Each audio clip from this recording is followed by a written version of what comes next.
8 ದಿನ ಮಾತೆತ್ತಿದ್ರು. ಅದು ಎಂಥದ್ದು ಈಗೇನೋ ಹೊಸ ಹೆಸರು ಬೇರೆ ಇಟ್ಕೊಂಡವ್ರೆ. ಇದೇನಪ್ಪ ಅದು ಬ್ರದರ್ ಸ್ವಾಮಿ.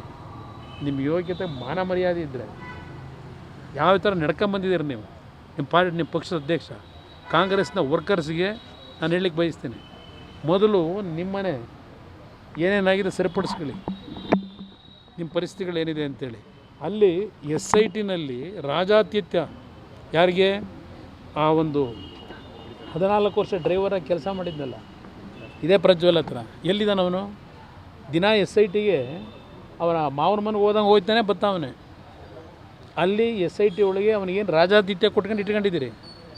ಇನ್ನು ಇದರಲ್ಲಿ ಪಾಲ್ದಾರ ಆಗಿರೋಲ್ಲ ವಿಧಾನಸೌಧದೊಳಗೆ. ನಿಮ್ಮ ಮುಖ್ಯಮಂತ್ರಿಗಳಿಗೆ ಹೇಳ್ತೀನಿ, ನಿಮ್ಮ ವಿಧಾನಸೌಧದ ಒಳಗೆ ಎಷ್ಟು ಜನ ಆ ಕ್ಯಾಸೆಟ್ ಸರ್ಕ್ಯುಲೇಟ್ ಮಾಡಿದವರು ಆರಾಮಾಗಿ ಓಡಾಡ್ಕೊಂಡಿದ್ದಾರೆ. ಯಾವ ತನಿಖೆ ನಡೆಸ್ತೀರಿ ನೀವು? ಏನು ತನಿಖೆ ನಡೆಸ್ತೀರಿ? ಆಲ್ ರೈಟ್, ಈಗ ಅದೆಂಥದ್ದು ನೀವು ನಿಮ್ಮ ರಾಜತಾಂತ್ರಿಕ ಪಾಸ್ಪೋರ್ಟ್ ಬಗ್ಗೆ ಹೇಳ್ತೀರಲ್ಲ, ಅದರ ಕಾನೂನುಗಳು ಏನಿದೆ ಗೊತ್ತಿದೆಯಾ? ನೀವು ಮಾಧ್ಯಮದಲ್ಲಿ ಪಾಪ ಅವರೇನೋ ಹೇಳಿದ್ರು, ಏನೋ ಹೇಳ್ತೀರಿ ನೀವು. ಆದರೆ ಅದರದೇ ಆದಂಥ ಕಾನೂನಿನ ವ್ಯಾಪ್ತಿಯೊಳಗೆ ಈಗ ಪ್ರಜ್ವಲ್ ಅವ್ರನ್ನ ಈಗೇನು ಪತ್ರ ಬರೆದುಬಿಟ್ರಲ್ಲ ಕರ್ಕೊಂಬರೋದಕ್ಕೆ, ಅದು ಸದ್ಯಕ್ಕೇನಾಗಲ್ಲ, ನೋಟಿಸ್ ಕೊಟ್ಟಿದ್ದಾರೆ. ನಾವು ಯಾತಕ್ಕೆ ಇದೆಲ್ಲ ಪ್ರೋಸೆಸ್ಗಳು ಇವೆಲ್ಲ ಮತ್ತಿನ್ನೆಷ್ಟು ದಿವಸಗಳಾಗುತ್ತೋ ಅಂತೇಳಿ ಅವನು ಎಲ್ಲಿದ್ದರೂ ಬಾ ಅಂತ ದೇವೇಗೌಡರು ಅಷ್ಟು ಎಚ್ಚರಿಕೆ ಕೊಟ್ಟು ಕರೆಸಿದರೆ, ದೇವೇಗೌಡರ ಬಗ್ಗೆ ಇಷ್ಟು ಲಘುವಾಗಿ ಒಬ್ಬ ಮುಖ್ಯಮಂತ್ರಿ ಮಾತಾಡ್ತಾರೆ ಅಂದರೆ ಎಷ್ಟು ವರ್ಷ ಅವ್ರ ಜೊತೆ ಕೆಲಸ ಮಾಡಿದ್ದೀರಿ ನೀವು? ಅವ್ರು ಯಾವ ಮಟ್ಟಕ್ಕೆ ರಾಜಕಾರಣ ಮಾಡ್ಕೊಂಬಂದಿದ್ದಾರೆ ದೇವೇಗೌಡರು? ನಿಮ್ಮ ಅನುಭವ ಇಲ್ಲ ದೇವೇಗೌಡರ ಬಗ್ಗೆ? ಇವತ್ತು ನಿಮ್ಮ ಕುಟುಂಬದಲ್ಲಿ ನಡೆದಂಥದ್ದು ನೀವು ಕಳಿಸಿದ್ರೆ ಅವಾಗ ನಿಮ್ಮ ಮಗನ್ನ. ನಾಚಿಕೆ ಆಗೋದಿಲ್ವ ನಿಮಗೆ ಮುಖ್ಯಮಂತ್ರಿಗೆ? ನನಗೆ ಇದರಿಂದ ಏನಿದೆ, ಇದು ನಾನು ದಾರಿ ತಪ್ಪಿಸ್ತಕ್ಕಂಥ ಕೆಲಸ ನಾನು ಮಾಡ್ತಾಯಿದ್ದೀನೋ ನೀವು ಮಾಡ್ಕೊಂಡಿದ್ದೀರೋ? ಯಾರಪ್ಪ ಚರ್ಚೆ ಮಾಡಿದ್ದು ನಿಮ್ಮ ಟೆಲಿಫೋನಲ್ಲಿ?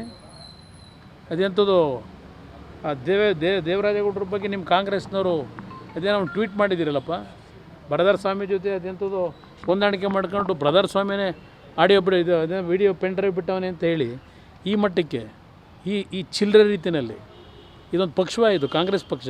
ಗೌರವ ಇದೆಯಾ ನಿಮಗೆ? ಮಾನ ಮರ್ಯಾದೆ ಇದೆಯಾ? ನಿಮ್ಮ ಶಿವಕುಮಾರ CD ಶಿವಕುಮಾರ ಅನ್ನೋದು ಈಗ ಉಪಯೋಗ ಬರೋದಿಲ್ಲ. ನಿಮ್ಮ CD ಶಿವು ಯಾತಕ್ಕಪ್ಪ ಶಿವರಾಮೇಗೌಡನ ಜೊತೆ ಅವನ ಜೊತೆ ಮಾತಾಡೋದಕ್ಕೆ ಫೋನ್ ಕನೆಕ್ಷನ್ ತಗೊಂಡ? ಯಾಕೆ ಮಾತಾಡಿದ್ರು? ಇವ್ರದ್ದು ಯಾರ್ದು ಅದರಲ್ಲಿ ಇನ್ವಾಲ್ವ್ಮೆಂಟ್ ಇಲ್ಲದೆ ಇದ್ದರೆ ಇನ್ನೂ ಏನೇನಿದ್ರೆ ತಂದುಕೊಡು, ಇನ್ನೂ ಏನಿದ್ರು ತಂದುಕೊಡು ಅಂತ ಹೇಳಿ, ಆಮೇಲೆ ನೀನು ಏನು ಬೇಕೋ ಅವರಿಂದ ಸಹಾಯ ಮಾಡ್ತಾರೆ ಅಂತ ಹೇಳಿದ್ರಲ್ಲ. ಬ್ರೋಕರು ಅವ್ರು ಮಾಡ್ತಿರೋದು ಕೆಲಸನ, ಬ್ರೋಕರ್ ಕೆಲಸನ ತಲೆಡಿ ಕೆಲಸ ಮಾಡ್ತಿರೋರು ಅವರು. ನನ್ನ ಬಗ್ಗೆ ನಿಮ್ಮ ಪಕ್ಷದಿಂದ ಅದೇಂತ ಟ್ವೀಟ್ ಮಾಡ್ತೀರಾ? ನಿಮ್ಗೆ ಯಾವ ನೈತಿಕತೆ ಇಟ್ಕೊಂಡಿದ್ದೀರಿ? ಇದನ್ನು ಸರಿಯಾದ ರೀತಿ ನಾನು ಗೃಹ ಸಚಿವರಿಗೆ ಹೇಳೋದು, ನಿಮಗೇನಾದರೂ ಇದರ ಸತ್ಯಾಸತ್ಯತೆ ಹೊರಗೆ ತಂದು ನಿಜವಾದ ಕಲ್ಪ್ರಿಟ್ ಯಾರ್ಯಾರಿದ್ದಾರೆ ಅವರು ಎಲ್ಲರ ಬಗ್ಗೆ ಆ್ಯಕ್ಷನ್ ತಗೋಬೇಕು ಅಂತಕ್ಕಂಥದ್ದು ನಿಮ್ಮಲ್ಲಿ ಆ ಒಂದು ಕಮಿಟ್ಮೆಂಟ್ ಇದ್ದರೆ ಸರಿಯಾದ ರೀತಿ ತನಿಖೆ ಮಾಡಿ. ನಮ್ಮ ಅಧಿಕಾರಿಗಳಿಗೂ ನಾನು ಏನು ಹೇಳಿದೆ, ನಾನು ನಿಮಗೂ ನಿಮ್ಮ ತಂದೆ ತಾಯಿ ಜನ್ಮ ಕೊಟ್ಟು ನೀವೆಲ್ಲ ಭೂಮಿಗೆ ಬಂದಿದ್ದೀರಿ, ನಿಮ್ಮ ಜೊತೆಲಿ ಒಡ ಹುಟ್ಟಿದ ಅಕ್ಕ ತಂಗಿರಿದ್ದಾರೆ.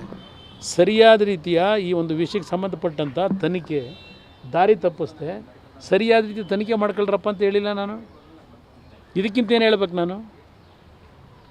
ಸರ್, ಆಮೇಲೆ ಈಗ ದೇವೇಗೌಡರು ಕೂಡ ಮನವಿ ಮಾಡಿದರು, ಪ್ರಜ್ವಲ್ ಬರುತ್ತಿಲ್ಲ, ನೀವು ಮನವಿ ಮಾಡಿದ್ರು. ಈಗ ದೇವೇಗೌಡರ ಎಚ್ಚರಿಕೆ ಎಷ್ಟು ಮಟ್ಟಿಗೆ ಪರಿಣಾಮ ಬೀರೋದು ನೋಡೋಣ. ನಾನು ಮನವಿ ಮಾಡಿದ್ದೇನೆ.